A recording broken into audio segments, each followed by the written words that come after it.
Hello YouTube and welcome to another episode of The Obsoletist, and today I have here in front of me some mystery graphics cards that I got from Visiontek in the mail today.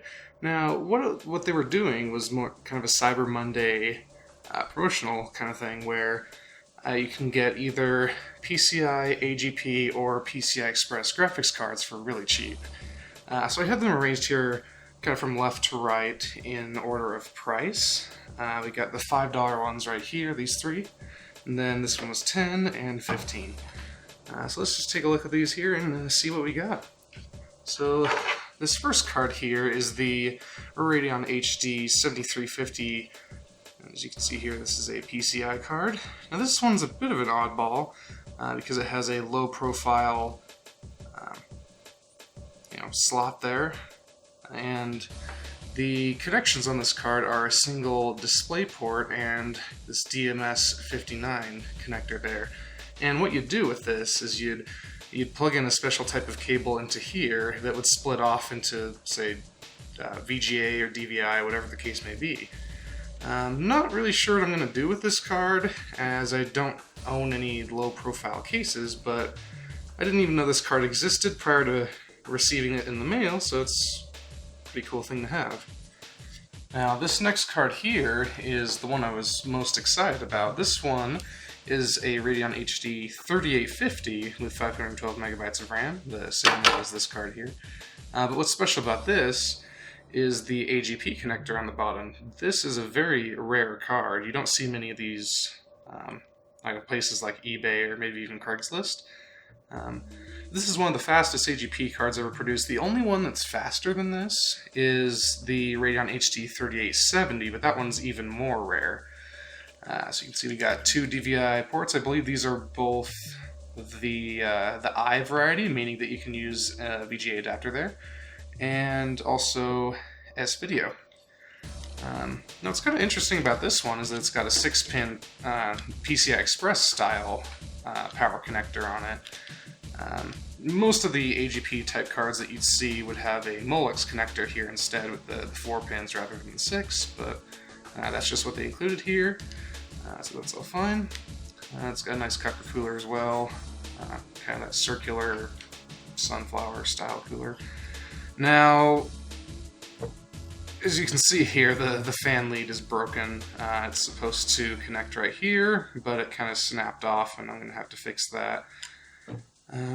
But still, $5 for this, that's an amazing deal considering what they go for on eBay. You can probably find one of these for over $100, so I'm really stoked about this one. Now this next one was also $5. It's a PCI Express variant. This is a Radeon HD 4650, also with 512 megabytes of RAM.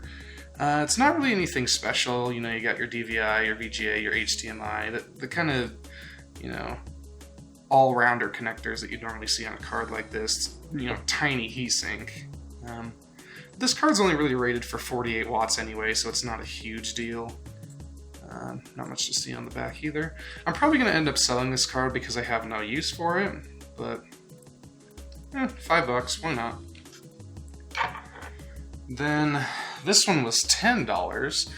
This is a Radeon HD 4870 with a dual slot cooler design. You got the same ports as the 4650, but with dual fans, much beefier cooling solution, because it had to be, with it being a 150 watt card. PCI Express connector there on the bottom. This one had two 6-pin connectors, whereas this AGP card just had one. This card was also available in 1GB, and Sapphire made a 2GB version as well. So again, I'm probably going to sell this one because I don't have really much of a use for it, but it looks cool. And finally, we have the king of all these cards I got. This is the Radeon HD 5870 that I got for $15, and this is actually the first ever DirectX 11 card that was ever made. I think it came out in September 2009, but it's got 1 GB of RAM on board. You got 2 DVI ports here, display port, HDMI, and this is the reference style cooler, so it's a blower design, it blows air down and out the back of the card.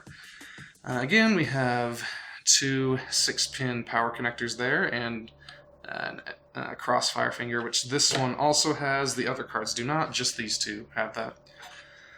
This is a 188 watt card. It's heavy, it's big, it takes up a lot of power, but I really respect this card for what it brought to the graphics industry. DirectX 11, you could still play lots of modern games with this card. It's also got a backplate on it, which is nice. But yeah, so how did I do overall? All of these cards together, just the cards themselves, $40 for all of it, and $9.38 was how much the shipping costed. So the $5 cards, these three here, when you factor in the shipping, it was about $6.88 for each of these cards, which for this AGP right here is an amazing deal. For this one, it was probably about $5 more than that, so $11.88 for $48.70, which again is excellent. All these cards are terrific deals. And then this one's about $16.88, which these go for about $50 on eBay these days, so that was also fantastic. But yeah, that's my look at the Visiontek mystery cards. If you'd like to order one or all of these kind of price-tiered cards, there's a link down in the description for that. You can get up to 5 in a single order, PCI, AGP, and then $5, $10, and $15 PCI Express level cards. The $15 tier is anywhere from the HD 5000 to 7000 series, so you can get one significantly newer than this one. This is the oldest in that range. And then these two will come with 256 to 512 megabytes of RAM, so be warned. You might not get a 1 gigabyte or a 2 gigabyte card out of this deal. For AGP, they advertised that it would come with anywhere from an X800 to an HD 3650, but I ended up with a 3850 somehow.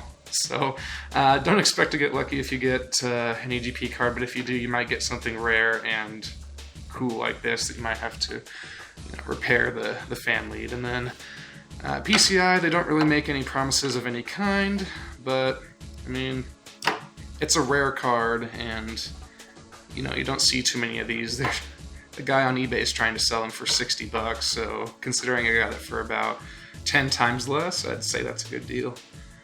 So yeah, thanks for watching, and I will see you next time.